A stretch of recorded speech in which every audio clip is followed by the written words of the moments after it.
KDCC bank వాళ్ళు అంటే the Karimnagar district cooperative central bank limited Karimnagar వీళ్ళు ఒక రిక్రూట్మెంట్ నోటిఫికేషన్ ఇచ్చారు. ఈ నోటిఫికేషన్ ప్రకారం స్టాఫ్ అసిస్టెంట్ పోస్టులు 43 ఉన్నాయి. దీని లోపల 29 జనరల్, తర్వాత 14 ఉమెన్ రిజర్వేషన్ తోటి ఉన్నాయి. కేడీసీసీ బ్యాంక్ అనేది ఉమ్మడి కరీంనగర్ జిల్లా లోపల ఎక్కువ కార్యకలాపాలు కలిగి ఉన్న బ్యాంకుల లోపల ఇదొకటి. ఈ స్టాఫ్ అసిస్టెంట్ పోస్టులకు గాను ఆన్లైన్ లోపల రిజిస్ట్రేషన్ చేసుకోవాల్సి ఉంటుంది. 18 అక్టోబర్ 2025 నుంచి ఈ ఆన్లైన్ లోపల రిజిస్ట్రేషన్ అనేది స్టార్ట్ అవుతుంది. ఈ క్లోజింగ్ డేట్ ఏంటిదంటే 6 నవంబర్ 2025. దీనికి అప్లై చేసుకోవడానికి గాను అప్లికేషన్ ఫీ కూడా చెల్లించాల్సి ఉంటుంది ఆన్లైన్ లోపల. దానికి ఇది 18 అక్టోబర్ 2025 నుంచి 6 నవంబర్ 2025 వరకు అప్లికేషన్ ఫీ చెల్లించాల్సి ఉంటుంది.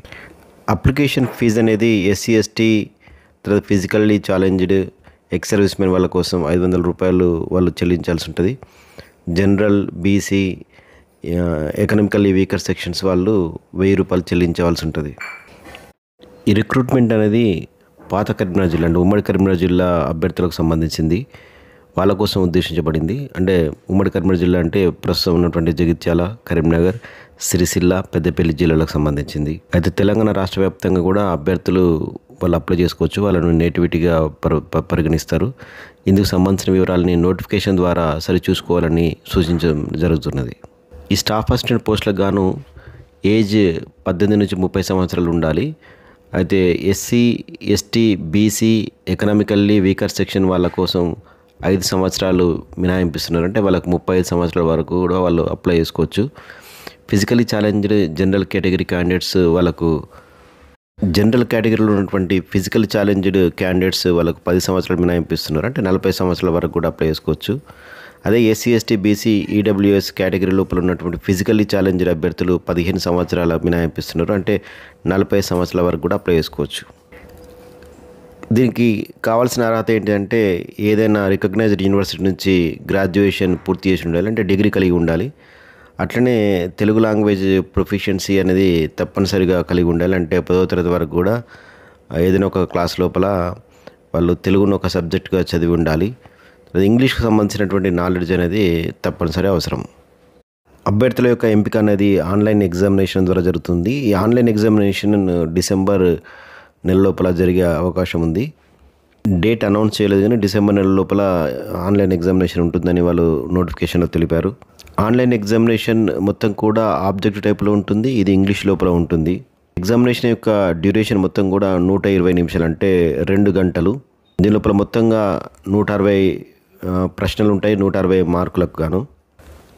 ఆన్లైన్ ఎగ్జామినేషన్ లోపల 4 పార్ట్స్ ఉంటాయి, అంటే 4 సబ్జెక్ట్స్ ఉంటాయి. దీని లోపల మొదటి సబ్జెక్ట్ కింద జనరల్ ఫైనాన్షియల్ అవేర్నెస్ ఉంటుంది. దీని లోపల 30 క్వశ్చన్స్ ఉంటాయి, 30 మార్క్స్ అలాట్ చేశారు. అట్లనే దీని లోపలనే అవేర్నెస్ అండ్ క్రెడిట్ కోఆపరేటివ్స్ కోసం గాను 10 క్వశ్చన్స్ ఉంటాయి, 10 మార్కులు అలాట్ చేశారు. సెకండ్ పార్ట్ లోపల అంటే సెకండ్ సబ్జెక్ట్ ఇంగ్లీష్ లాంగ్వేజ్ ఉంటుంది, 40 క్వశ్చన్స్ ఉంటాయి, 40 మార్క్స్. రీజనింగ్ ఎబిలిటీ కూడా ఉంటుంది. దానికి 40 క్వశ్చన్స్ గాను 40 మార్క్స్. న్యూమరికల్ ఎబిలిటీకి 40 క్వశ్చన్స్ గాను 40 మార్క్స్. ఈ విధంగా 160 క్వశ్చన్స్ ఉంటాయి, 160 మార్క్స్ అలాట్ చేశారు. 120 మినిట్స్ లోపల ఈ ఎగ్జామినేషన్ని పూర్తిగా రాయవలసి ఉంటుంది. ఆబ్జెక్ట్ టైప్లో ఉంటుంది, ఇంగ్లీష్లో ఉంటుంది. ఈ ఎగ్జామినేషన్ లోపల నెగిటివ్ మార్కింగ్ కూడా ఉంది.